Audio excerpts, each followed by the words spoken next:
I had a client that actually called me back in 2014, and he was interested in getting a second passport.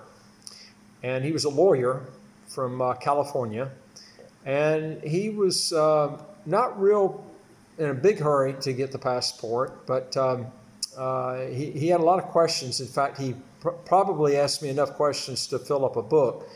And this happened over like a 2-year period. And all of a sudden he stopped texting me, and then one day he's calling me, and he's in a terrific rush to get a second passport. Well, usually when someone's in a real bad rush, I'm thinking, this guy, I mean, it was in such a rush, like he wanted to get it done yesterday, not today, but yesterday. And here's a guy that kind of lingered for 2 years, and then all of a sudden he's in a rush to get this second passport.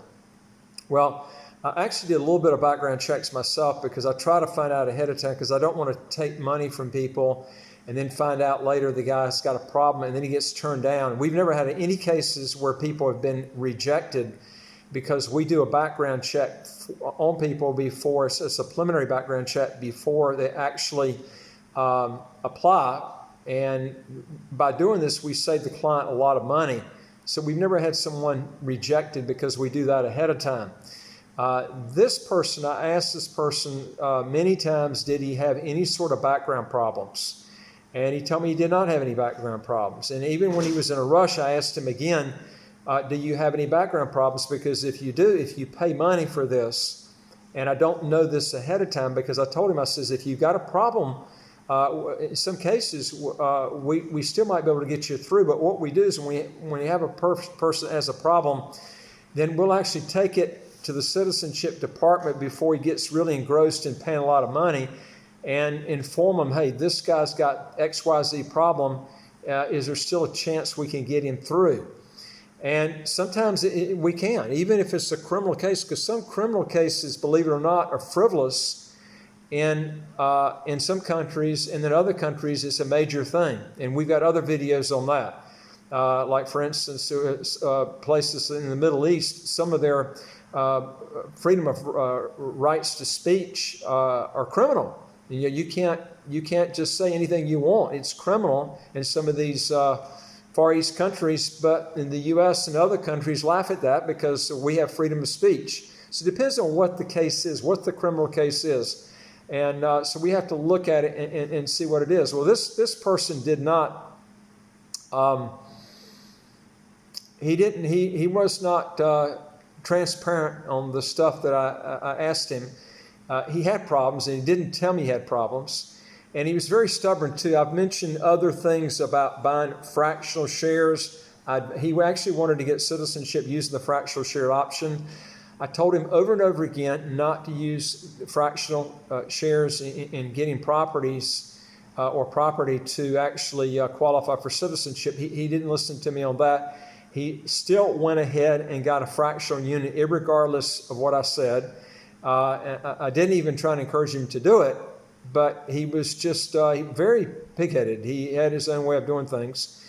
And so he went ahead and not only got a fractional unit, but then found out later this guy was involved with the Ponzi scheme, and his citizenship was approved. I couldn't pick up anything. The background check company, which is a major background check company, that actually you have to pay these companies a lot of money to do these background checks worldwide. They couldn't find anything on this guy at all. But it wasn't until right after his citizenship was approved, found out this guy was involved with a Ponzi scheme. And this guy was a lawyer in California, and he was involved with a Ponzi scheme. And consequently, the government came back, and the stuff that was put on the application, there was no mention, and he knew he had a problem, but there was no mention on the application. So he signed the application stating that he didn't have problems when he knew he had problems. And the St. Kitts government came back and revoked his passport. And I've seen another guy get revoked too. This was not my client, it was somebody else's, but he got revoked on basically the same thing. Almost all of these cases of revocations are people that lied on the citizenship applications and they weren't up front, and they were discovered very fast. It's not like 2-3 years later. Usually these people are discovered very fast. I mean, right after the citizenships are approved, they get a revocation that comes about. And I'll tell you something too, you don't get your funds back. So this is why I tell people you need to be up front when you're doing this, because if you're not, you're going to lose a lot of money, because the money that's paid to the government, your legal fees and stuff, that stuff's not, especially on revocations, because the passport's already been issued. And then they invalidate the passport, and it's a mess. You lose all that money. So this is why we try to get people be up front on this. So if there's a problem, we can take it to the government confidentially wise. We don't even mention your name, but we say, hey, this person, XYZ, has a problem, either it's a civil or criminal problem, and we explain what it is, and then find out up front, is there a chance this person can get through? So you need to be up front on this. And what I tell people too, this is one of the biggest problems I see with people. So many people put off getting these second passports. If you're in a gray area but you don't have problems already, folks, this is a big insurance policy. Get the second passport before you know you got a problem, before anybody else knows you got a problem, especially if you're doing something that's maybe in a gray area, that you just don't, it's like you're doing it, but you're thinking, should you be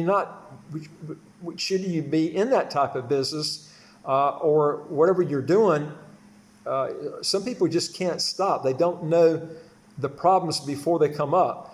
This is why you need to buy an insurance policy, which is the citizenship policy, and you need to do it ahead of time, before you have a problem, before you know you got a problem, before regulators know you got a problem. And then you can realistically say, when you fill out the application, no, I don't have any problems. Then if something comes up later, you're covered on it, because all these revocations occurred because it was proved that the person had a problem, and they knew they had a problem at the time they did the citizenship application. This is why it's important to get it done early, ahead of time. It's like hurricane insurance. You don't get hurricane insurance when you know there's a hurricane on the horizon. Insurance companies won't cover you. You got to do this ahead of time. It's real important to do that. And one other thing while I'm on this is on Ponzi schemes. There's so many of these offshore Ponzi schemes. This guy was involved with a Ponzi scheme. Anytime someone presents a note program to you, in fact, this particular guy evidently was involved with a note program that was advertising like 10% a month. That's 120% a year. Nobody gets 120% a year. Warren Buffett, if you look at his 55-year track record, he's averaged about 19% per year. He would actually be the wealthiest person alive today if he didn't give all his money away. But no one has done that track record that Warren Buffett's done over 55 years. Which is right around a 20% rate of return, give or take. So when someone's coming in and they're saying that you can get not what Warren Buffett has averaged per year, but they're saying per month, 10% a month, that's 120% a year. I can tell you it's not 99%, it's 100%. That is a Ponzi scheme. And you need to avoid that. And so many people get involved with those and they're usually note programs where they're offering, even on a 10% note program, I'm going to tell you, it's going to be, especially if it's offshore, it's going to be a Ponzi scheme. You need to stay away from them. And the safest way to invest money, if you're going to invest, is to put it, and we got other videos on this, is on real estate where you own the title. You're not giving money to someone else, and they're investing for you. That money's titled under you. You own the property. Or if you're going in equities, if you're giving money to a bank or a brokerage company, make sure that the equities or whatever asset that you've got is off the bank's balance sheets. So if the bank or brokerage company goes bankrupt, your equities or funds, whatever you got, is protected. It's a separate entity from the bank or brokerage company. This way you don't run into problems like this. We can help you and instruct you on how to look out for problems like this. Anyway, if you got a question, go to our website, www.citizenshipquickly.com. Go to the top bar where it says Apply with Us, and then you have questions that come up, fill those out, and then hit the button at the bottom that says Send Back to Us, and we'll see what we can do to help solve your problem. And also, if you got a question or comment, put it below. see what we can do to try to help in whatever your question is or a comment. And also, if you want new videos as they come out automatically, hit the subscribe button to the right of your screen. You'll get these videos automatically if you hit that button. And I look forward to talking to you on the next video. Take care.